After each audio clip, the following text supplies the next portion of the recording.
Praise the Lord, dear friends.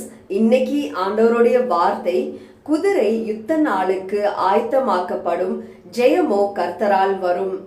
Dear friends, தாவீது அவரோட பலத்தை மட்டும் சார்ந்து கோலியாத்தை எதிர்த்து நிற்கல. தேவனுடைய கிருபையும் தேவனுடைய தயவும் தேவனுடைய கரமும் தாவீதோட இருந்தனால தான் கோலியாத்தை வீழ்த்த முடிந்தது. தாவீதுக்கு அந்த இடத்துல வெற்றி கிடைத்தது. நம்மளும் நம்ம வாழ்க்கையில எவ்வளவோ காரியங்கள்ல வெற்றி பெறணும்னு சொல்லி பிரயாசப்படுறோம். ஆனா அந்த இடத்துல தேவனுக்கு நம்ம முக்கியத்துவத்தை கொடுத்து தேவனோட கரத்தை சார்ந்து நிற்கிறோமான்னு சொல்லி நிதானத்தை யோசிச்சு பார்க்கலாம்.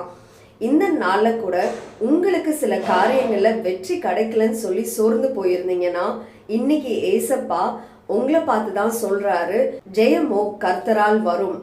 நீங்க ஆயத்தப்படுறப்போ தேவனை முன்வைத்து தேவனை சார்ந்து தேவனோட ஞானத்தை கேட்டு அவரோட ஆலோசனையின்படி காரியங்களை நீங்க நடத்துங்க. நிச்சயமா தேவன் அதுல உங்களுக்கு வெற்றியை கொடுப்பாரு.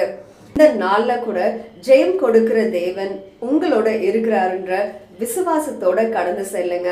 உங்க தோல்விகளையும் தேவன் ஜெயமாக உங்களுக்கு அதி சீக்கிரத்துல மாற்றி தருவாரு. பாய் டியர் ஃப்ரெண்ட்ஸ், நாளைக்கு பார்க்கலாம்.